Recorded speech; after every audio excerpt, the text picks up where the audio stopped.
강경화 외교부 장관 드디어 미국하고 통화가 됐네요. 네, 그렇습니다. 틸러슨 미 국무장관과 어제 이제 밤에 통화가 이루어졌는데요. 예, 그래요. 강경화 틸러슨 전화 통화. 이 뉴스의 배경 행간엔 뭐가 숨어 있습니까? 첫 번째 행간은 강경화 장관이 유엔 베테랑 출신이었지입니다. 그런 생각이 먼저 드셨어요? 강 장관이 누굽니까? 유엔 사무총장 정책 특보 출신이잖아요. 그렇죠. 인사청문회 과정에서 여러 위장전임이라든가 부동산 문제 이런 이제 문제 때문에 잡음이 좀 일기는 했지만 역대 외교부 장관이나 반기문 전 유엔 사무총장까지 외교부 장관으로 최적임자다 추천을 했을 정도로 다자 외교에는 강점이 좀 있습니다. 강점이 다자 외교예요. 그럼요. 예. 한 번도 못 만나본 사람하고 여러 번 얼굴 마주친 사람, 여러 국가들의 어떤 사람들을 알고 있다고 하는 것은 엄청난 자산일 수 있거든요. 그러니까 이분의 능력을 우려하는 분들도 대북 관계 요쪽을 잘 알 것인가 요거를 염려는 했습니다만 다자 외교에 있어서 인정을 그렇죠. 했던 사람입니다. 예, 맞아요. 근데 아니나 다를까 어제 틸러슨 장관과 25분간 통화가 이루어졌는데요. 가장 눈에 띄었던 부분은 별도의 통역 없이 1대1로 거침없이 대화를 주고받았다는 겁니다. 외교부 장관이면 다 그런 거 아니에요? 그런 건 아니에요. 외교부 장관이라고 해서 이 일반적인 회담이나 이런 거 할 때 아주 예민하게 단어들이 오고 가고 있기 때문에 그건 통역을 써야 돼요. 그래요? 예. 근데 강 장관은 미국인보다 더 영어를 잘하기로 유명하잖아요. 미국인보다 더 잘해요? 원래 우리나라 온 외국인 중에서 우리나라 사람보다 말 더 잘하는 사람 같다는 느낌 받는 사람도 있잖아요. 그렇군요. 그러니까 통역이 없다는 말이 이게 굉장히 중요한데요. 외교적인 거에서. 사실 외교에 있어서는 서로 간에 상대방의 감정의 흐름들 그걸 예민하게 읽는 게 굉장히 중요하잖아요. 그렇죠. 예를 들면 우리가 대화를 할 때도 살짝 토라졌어. 그 토라진 감정을 읽고 그 사람한테 그 감정에 대해서 살짝 이렇게 돌아가면서 애들로 표현하거나 이런 게 굉장히 중요해요. 뉘앙스라는 게 있거든요. 그걸 읽느냐 못 읽느냐의 차이가 있거든요. 그거는 읽어내기가 굉장히 어려운 거거든요. 맞아요. 그런 면에서 이 강 장관은 굉장히 큰 강점을 갖고 있는 장관이라는 게 이번에 확인이 됐다고 볼 수 있을 것 같아요. 그렇군요. 예. 두 번째 행간은 뭡니까? 두 번째 행간은 두 가지 공감이 이루어진 점을 주목할 필요가 있다입니다. 두 가지 어떤 공감입니까? 우선 어제 통화에서 가장 큰 소득은 사드 문제에 관한 오해를 또 풀었다는 겁니다. 그래요? 이거 풀어도 계속 오해가 있다고 언론에서 얘기를 하고 있기 때문에 그렇긴 하지만 일단은 어제 그 틸러슨 장관의 말을 보면 확실히 오해가 일단은 풀린 것 같습니다. 뭐라고 했길래요? 강 장관이 환경 영향 평가에 대해서 미국 내에서 사실은 우려의 목소리가 나오고 있다는 언론 보도가 굉장히 많았었잖아요. 그게 사드를 중단하려고 하는 의도가 아니라 민주적 절차와 정당성을 담보하려고 하는 목적이었다. 이렇게 설명을 하니까 틸러슨 장관이 동의를 하면서 한국 내 민주적 절차를 존중한다 이렇게 밝혔습니다. 그 단어가 나왔어요? 네네. 한국 내 민주적 절차. 그러니까 너희들은 환경 영향 평가라는 걸 받아야 되는구나. 그걸 인정한 거예요. 그럼 일단 그렇죠. 틸러스 장관 선에서는. 그러니까 미국 내에서 그 동안에 이거 사드 배치 안 하려고 하는 건 그런 이른바 꼼수 아니야? 이런 것처럼 의심했죠. 네, 의심했는데 그게 일단 풀렸다는 거고요. 또 하나는 한미 정상회담 전에 파이널 터치. 그러니까 사전 정지 작업으로 사전 접촉을 하기로 합의했다는 점입니다. 강 장관이 한미 정상회담 전에 파이널 터치를 하는 게 좋겠다 이렇게 얘기를 하니까 틸러슨 장관이 그것은 중요한 이야기다. 보좌진을 통해 일정을 조율하자 이렇게 화답을 했습니다. 그러니까 필요에 따라서 강 장관이 미국을 직접 방문하는 방안도 검토를 한다고 하는데요. 강 장관이 이 정상회담, 굉장히 중요한 정상회담 전에 외교부 장관으로서의 존재감을 보여줬다 이렇게 평가할 수 있을 것 같습니다. 첫 통화 성공적으로 이루어졌다라는 두 번째 행간. 세 번째는 뭡니까? 마지막 세 번째 행간은 불안을 조장할 필요가 없다입니다. 이건 무슨 말씀이세요?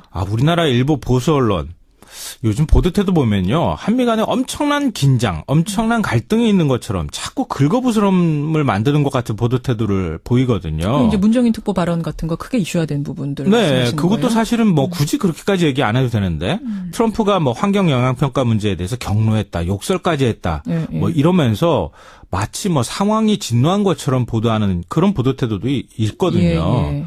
근데 우리는 왜 항상 미국의 태도에 맞춰줘야 하는 그런 나라는 아니잖아요. 너무 사대주의적 사고가 있는 것 아닐까 이런 우려도 있는데요. 사실 내용적으로 보자면 한미 간에는 큰 이견이 없습니다. 방금 전에 사드 문제 말씀드렸죠. 북핵 반대하죠. 원비어 사망 같이 규탄하고 있죠. 만약 서로 간에 이견이 있다면 그건 외교력으로 풀면 되죠.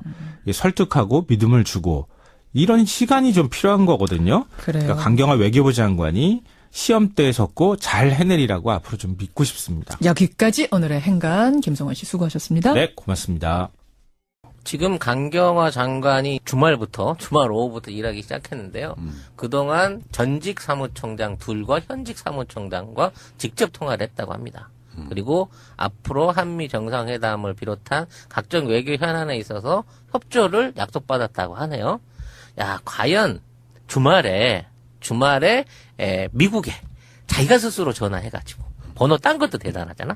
직접 이런 얘기를 원어로 할 수 있는 장관. 전화번호를 딸 이유가 벌써 대화가 하고 있는 분들이잖아요. 항상 전화번호 따로 안 따고 그렇죠. 직접 전화해서 전직 유엔 사무총장들, 현직 유엔 사무총장과 대화할 수 있는 외교부 장관을 가진 나라가 얼마나 있겠냐는 그러니까 거야. 저는 너무 든든한 게 구테레스는 놓기 싫어했고 뭐 반 총장은 뭐 의뢰 알고 또 뭐 너무나도 그 유엔이 지금 활발하게 가고 싶어 하는 그 루트를 너무 잘 알고 메커니즘을 너무나도 잘 하시는 분이 있어가지고 외교는 든든합니다.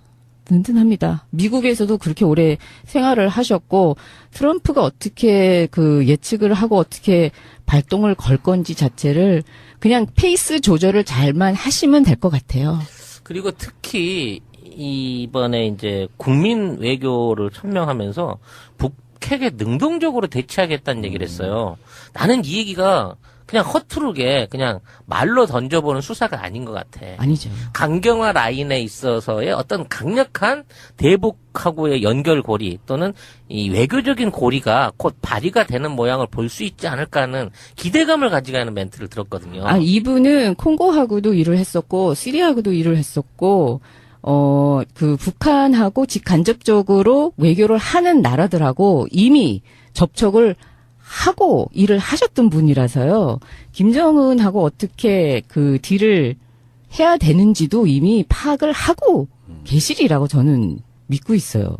강경화 외교부 장관은 어떤 사람입니까? 최초의 여성이자 비외무부 출신, 그리고 최초의 비서울대 출신 외무부 장관이 그래요? 되셨네요. 지금까지 서울대 출신들만 외교부 장관 했다는 거예요? 그랬나 봐요. 그래서 70년 외교부 역사상 최초의 이런 많은 수식어를 장관이 되었는데요. 이분이 98년에는 외교부 장관 특별 보좌관으로 채용되면서 김대중 대통령의 당시 클린턴 미국 대통령과 IMF 외환위기 당시에 통역을 하면서 동시통역. 네, 김대중 대통령의 굉장히 사랑을 받았다고 합니다. 원래 처음에 KBS 영어 PD였다면서요? 네, 그때 당시에 잠시 영업 방송 아나운서 겸 PD를 2년간 했고요. 그 후에 남편하고 유학을 매사추세츠 대학에서 석박사를 하면서 그때 장녀를 낳은 걸로 알고 있습니다. 제가 아까 그 외모 얘기를 했는데 제가 사람 외모 얘기 잘 안 하잖아요. 네? 외모 얘기 절대 안 합니다. 여보세요. 외모 말고 손님들 올 때마다 네. 어쩜 그렇게 예쁘세요 하던 거 기억 안 나십니까? 그거는 외모가 아니에요. 저희 우리 김영삼 대통령이 그랬어요. 애무부 장관은 빠지시고. 외무부 장관. 그런데 저는 그 이분의 얼굴을 보면 인권에 찌들려 있다. 인권 때문에 굉장히 고뇌한 흔적이 얼굴에 배어 있다. 그런 측면에서 그 어찌나 사람이 저렇게 아름다울 수 있는 건가. 외모에. 고개 숙이고 머리가 흰머리 염색도 안 하죠. 염색도 안 한 그 흰머리가 섞여 있는 머리에 고개 숙이면서 열심히 일하고 인권에 대해서 고뇌하는 모습들을 정말 인간이란 저렇게 아름다울 수가 있구나. 멋졌어요, 진짜. 멋졌어요. 정말 쩔고. 예, 그리고 관료주의로 쪄들어 있는 외교부가 여성으로 앉았어요. 얼마나 불쾌할까요, 남자들이. 자기는 외무고시 합격해서 다음에 내가 정관하려고 했는데. 그렇지는 않을 거예요. 왜냐하면 이게 단순히 그렇게 하면 바라볼 문제가 아니고 강경화 외교부 장관 그 후보자는 사실은 그 노무현 대통령이 외교부 국제기구국장으로 발탁을 했던 부분이고요. 그랬는데 그 하는 일이 인권에 관계된 일을 했는데 그 하는 일이 너무 마음에 드니까 코피 아난 사무총장이 그렇지. 노무현 대통령한테 졸랐어요. 달라고. 그래서 유엔에 들어가게 된 거예요. 결정적으로. 그랬고 그 다음에 반기문 총장 시절에 계속 그 특보 역할을 했고 그 후에 반기문 총장 후임 총장에 있을 때는 이제 반기문 총장이 임기가 끝나고 같이 끝내려고 했는데 후임 사무총장이 또 이거를 간청을 한 거예요. 남아달라고. 네. 예. 그러니까 이분은 사실은 비외무고시 출신이고 서울대 출신도 아님에도 불구하고 이미 외교가에서는 최고의 파워우먼, 파워 외교관으로 인정을 받을 만한 능력을 갖고 있는 사람이기 때문에 외교부에서도 그렇게 크게 반감을 갖기는 힘들 것 같아요. 외교부가 굉장히 폐쇄적이었었고요. 남성 중심이었고 에리트 중심이었어요. 그리고 이게 어쨌든 그런 사회에서 최초로 비외무고시 출신과 여성이 그 총지휘를 맡게 됐다는 굉장히 남성 중심의 에리트 주의자들은 불쾌하게 돼 있죠. 그런데 어쩔 수 없어요. 왜냐하면 이제는 실력이 검증받아야 장관 자리에 올라가는 시대예요. 이제는 권위 시대. 예를 들면 반기문 같은 실력도 없으면서 으름장 거리는 사람들이 이제 이런 자리에 올라오고요. 그다음에 어쨌든 안토니오 구테호스 사무총장 인수팀장을 맡았고 정책특보로 임명됐었어요. 장관으로 하지 않아도 유엔에서 굉장히 중책을 맡고 향후에도 유엔에서 더 중책을 맡을 수 있는 실력을 검증받았다. 이렇게 보시면 되는 거예요. 그렇죠. 3대 사무총장을 거친 유일한 인물이에요. 유일한 인물이니까. 대단하십니다. 돌아가면서 애들로 표현하거나 이런 게 굉장히 뉘앙스라는 게 있거든요. 그걸 네. 읽느냐 못 읽느냐의 차이가 있거든요. 그거는 읽어내기가 굉장히 어려운 맞아요. 거거든요. 맞아요. 그런 면에서 이 강 장관은 굉장히 큰 강점을 갖고 있는 장관이라는 게 이번에 확인이 됐다고 볼 수 있을 것 같아요. 그렇군요. 예. 두 번째 행간은 뭡니까? 두 번째 행간은 두 가지 공감이 이루어진 점을 주목할 필요가 있다입니다. 두 가지 어떤 공감입니까? 우선 어제 통화에서 가장 큰 소득은 사드 문제에 관한 오해를 또 풀었다는 겁니다. 그래요? 이거 풀어도 계속 오해가 있다고 언론에서 얘기를 하고 있기 때문에 예. 그렇긴 하지만 일단은 어제 그 틸러슨 장관의 말을 보면 적임자다 추천을 했을 정도로 다자 외교에는 강점이 좀 있습니다. 강점이 다자 외교예요. 그럼요. 예. 한 번도 못 만나본 사람하고 여러 번 얼굴 마주친 사람, 여러 국가들의 어떤 사람들을 알고 있다고 하는 것은 엄청난 자산일 수 있거든요. 그러니까 이분의 능력을 우려하는 분들도 대북 관계 네. 요쪽을 잘 알 것인가 요거를 염려는 했습니다만 다자 외교에 있어서 인정을 그렇죠. 했던 사람이니까. 예, 맞아요. 예. 근데 아니나 다를까 어제 틸러슨 장관과 25분간 통화가 이루어졌는데요. 가장 눈에 띄었던 부분은 별도의 통역 없이 1대1로 거침없이 대화를 주고받았다는 겁니다. 외교부 장관이면 다 그런 거 아니에요? 그런 건 아니에요. 아니에요? 외교부 장관이라고 해서 이 일면 확실히 오해가 일단은 풀린 것 같습니다. 뭐라고 했길래요? 예, 강 장관이 환경 영향 평가에 대해서 미국 내에서 사실은 우려의 목소리가 나오고 있다는 언론 보도가 굉장히 많았었잖아요. 그게 사드를 중단하려고 하는 의도가 아니라 네. 민주적 절차와 정당성을 담보하려고 하는 목적이었다. 이렇게 설명을 하니까 틸러슨 장관이 동의를 하면서 한국 내 민주적 절차를 존중한다 이렇게 밝혔습니다. 그 단어가 나왔어요? 네네. 한국 내 민주적 절차. 그러니까 너희들은 환경 영향 평가라는 걸 받아야 되는구나. 그걸 예. 인정한 거예요. 그럼 예, 일단 그렇죠. 틸러스 장관 선에서는. 예. 그러니까 미국 내에서 그동안에 이거 사드 배치 안 하려고 하는 건 강경화 외교부 장관 드디어 미국하고 통화가 됐네요. 네, 그렇습니다. 틸러슨 미 국무장관과 어제 이제 밤에 통화가 이루어졌는데요. 예, 그래요. 강경화 틸러슨 전화 통화. 이 뉴스의 배경 행간엔 뭐가 숨어 있습니까? 첫 번째 행간은 강경화 장관이 유엔 베테랑 출신이었지입니다. 그런 생각이 먼저 드셨어요? 강 장관이 누굽니까? 유엔 사무총장 정책 특보 출신이잖아요. 그렇죠. 인사청문회 과정에서 여러 위장전임이라든가 부동산 문제 이런 이제 문제 때문에 잡음이 좀 일기는 했지만 역대 외교부 장관이나 반기문 전 유엔 사무총장까지 외교부 장관으로全반적인 회담이나 이런 거 할 때 아주 예민하게 단어들이 오고 가고 있기 때문에 그건 통역을 써야 돼요. 그래요. 예. 근데 강 장관은 미국인보다 더 영어를 잘하기로 유명하잖아요. 미국인보다 더 잘해요. 원래 우리나라 온 외국인 중에서 우리나라 사람보다 말 더 잘하는 사람 같다는 느낌 받는 사람도 있잖아요. 그렇군요. 그러니까 통역이 없다는 말이 이게 굉장히 중요한데요. 외교적인 거에서.